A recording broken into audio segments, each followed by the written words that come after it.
There's a moment many of us have, though it doesn't always arrive with clarity.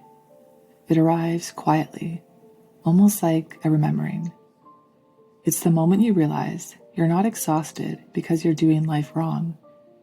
You're exhausted because you've been doing it in a way that was never meant for you. For a long time, I thought something was wrong with me, that I was flawed or broken. I couldn't understand why certain people made me feel uncomfortable, even when nothing obvious was wrong. I wondered why some rooms felt heavy the second I walked into them. I could feel what was underneath, the energy, the tone, the unspoken words. And when you don't understand that about yourself, it can feel confusing and overwhelming. I often wondered why large groups of people left me feeling drained, while a single deep, meaningful conversation could completely refill my energy. Why I always gravitated toward a small circle of trusted friends instead of seeking the crowd. Why shallow interactions never felt enough, and why I've always longed for depth, honesty, and true emotional connection. And for a long time, I tried to push past that. I told myself to try harder, to be more social, to keep up, to fit in. Realizing that you're an introvert isn't about a label. It's about permission. Permission to stop forcing yourself into spaces that drain you. Permission to stop explaining your need for space, silence, and solitude. Permission to seek authentic relationships that feel rich and real.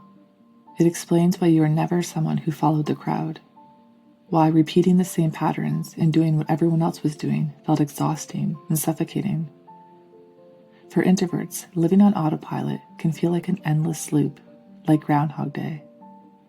Our souls crave meaning, substance, and depth. We aren't meant to live on the surface of life. We are meant to live it fully and freely. Otherwise, life feels empty, no matter how busy it looks from the outside. Maybe you have felt out of place your whole life without knowing why. Like you were always observing instead of participating fully. Like you didn't quite belong, but you didn't want to either. And there could be grief in realizing this. Grief for the years you thought you were too sensitive, too quiet, too different. Grief for the times you abandoned your own needs just to keep the peace or to belong to something, anything. But with grief, there's also relief, because you begin to understand that not fitting in was never a flaw.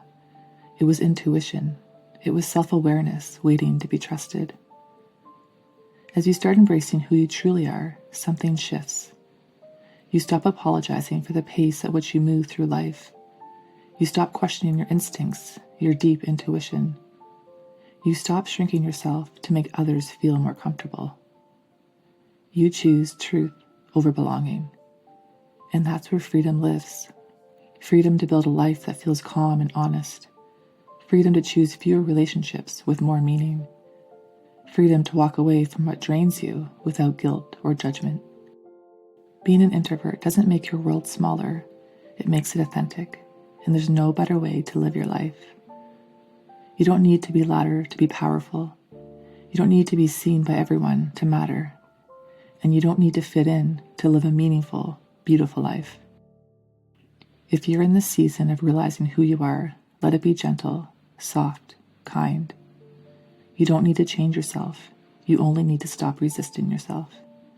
Because embracing who you've always been is freeing, it's liberating, and it's the most empowering journey you will ever take. Thank you for listening to today's episode of Quiet Minds. If it resonated with you, let me know. I'd love to hear from you. Also, as a little reminder, my new book, Living a Quiet Life, is now available, and I shared the details and link in the description and comment section below. Thank you for being here, my friend. Take good care of your heart and soul.